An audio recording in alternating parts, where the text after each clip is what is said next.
Hello and welcome to today's April 8th Daily News Report. If you're a subscribed member of my community, then welcome back. You watch this channel each day because I keep you in the loop on what's really going on in Washington, D.C. with President Biden and the U.S. economy, so let's jump right in.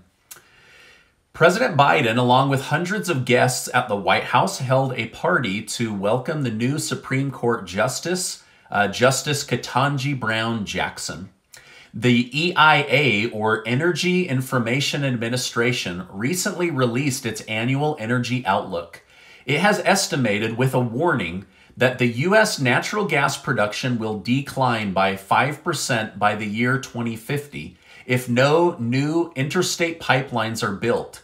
What does this mean? It means that gas and electricity prices will continue to go up every single year unless new infrastructure to facilitate oil production and distribution is built. So basically, there could be shortages down the road, but between now and 2050, those prices could go up every single year if new infrastructure isn't built out immediately.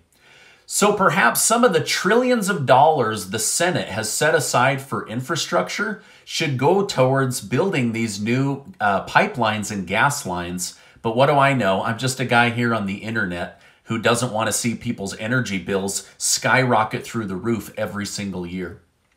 In some good news, new data from Baker Hughes, which is the oil and gas service group, said that several new oil rigs and oil pumping contracts came online this week, which will up the amount of domestic oil and gas production. As we have more oil and gas here at home, those prices should start to come back because we're going to be able to buy it at a lower price because we produced it here at the United States. The hearing from Big Oil basically showed that right now, because we're so dependent on international oil, we are at the mercy of the prices international oil producers want to sell oil for. So basically, the answer to cheaper gas is to produce more here at home. That was the outcome of all of these hearings. The UN Food and Agricultural Organization announced today that its food price index is at the highest it's been since 1990. Prices for cereal, meat, vegetable oil are at record highs, much higher than it was based on wages and prices in 1990. They have stated that the biggest factor in the food prices is the Ukraine-Russia conflict. The U.S. has been increasing the amount of Ukrainian refugees brought into the United States. Ukrainians are lining up by the hundreds every single day on the Mexico-Texas border while awaiting admission into the United States.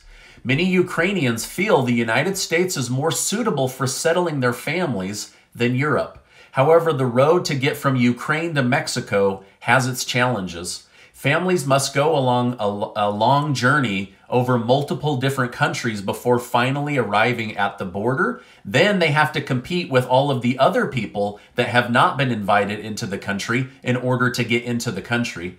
The Biden administration said that they will happily accept 100,000 Ukrainian refugees into the country. However, many of them are struggling to get here in the first place. It was discovered this week that the White House has been secretly giving all illegal immigrants entering the country a brand new smartphone. They said the purpose of the smartphone was to be able to track these people and know where they're at all times. However, when asked if they just throw the phone away or sell it for cash, the White House refused to answer the question. This after DHS head Mayorkas admitted a few days ago that basically none of them are showing up for court hearings. So they come into the country, they're given a hotel, cash, lots of food, a free smartphone, and then they're told, come back to court, and then they just sell the phone for cash and never show up. Now, this is stunning. The White House admitted removing Title 42 would likely cause a massive run on our southern border.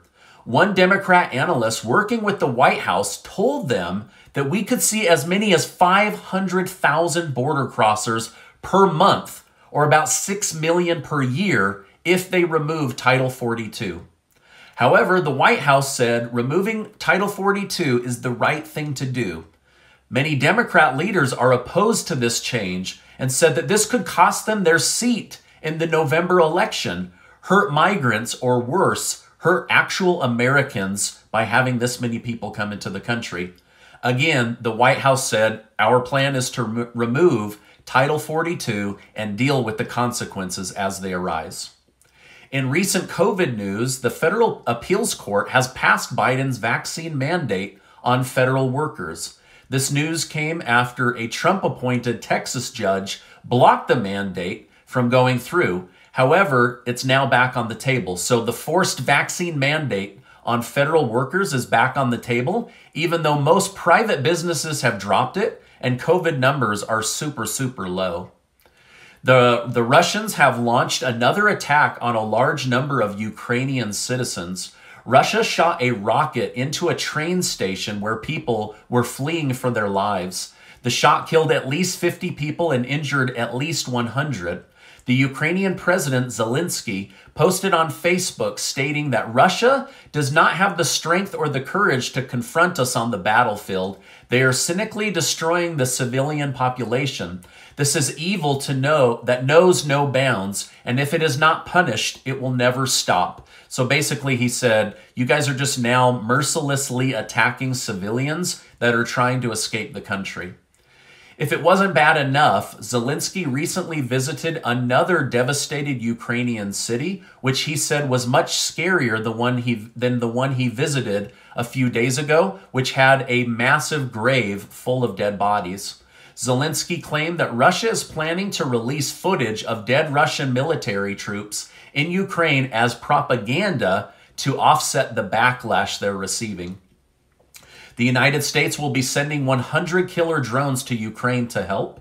The funding for these drones was part of Biden's $800 million weapons package.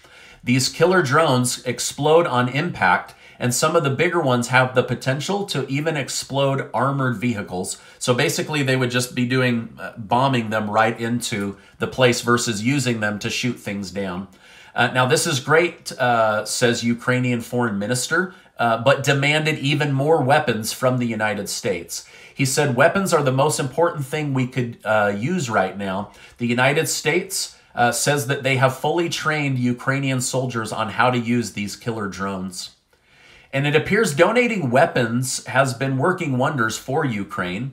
Russia's Kremlin was interviewed for the first time recently, where they admitted their special military operation has resulted in heavy casualties. They weren't willing to say just how many Russian soldiers have been killed, but according to NATO, it's upwards of 15,000 people. And he believes that putting Putin on a war trial for war crimes is unrealistic. They're never going to get access to him.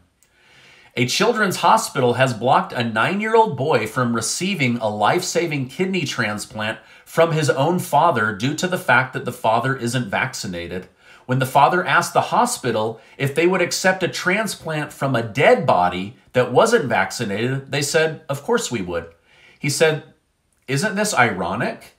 How could someone dead give a transplant being not vaccinated, but me being unvaccinated can't save my own child? It doesn't make any sense. They're now trying to find a different hospital with less strict rules. After Nancy Pelosi was announced to have COVID yesterday, someone noted that on camera, she was within inches of President Biden's face. The White House said, this isn't considered close contact as defined by the CDC. They also noted that Biden, as of right now, has tested negative. One user commented, a face-to-face hug isn't considered close contact? Then what is? Why are we social distancing and wearing masks if that's not the definition?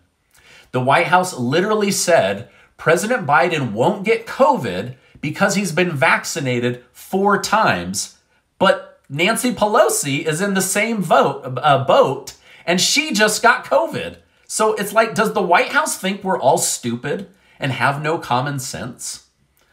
Now, Chinese dignitaries took it a lot further. When they discovered that Nancy Pelosi had COVID, they began to mock her. They said, how does someone with 4 shots still get COVID, maybe Miss Pelosi should stay far away from the island of Taiwan. Lastly, Will Smith has been banned from attending the Oscars for 10 years after assaulting Chris Rock on national TV. Now, this is my update for today. As I know more, I will definitely come on and share more with you. Before you go, make sure to follow that link. Casey and I are trying to help out. We know that gas prices have become ridiculously expensive, and so we're giving away $100 gas cards to 60 members of our YouTube community as a way of saying thank you, showing our appreciation, and helping as many people as we were financially able to this month. Now, before you go, I want to remind you that you are amazing. Never, never, never forget that. Hey, I appreciate you being in my community, and I'll see you on the next video.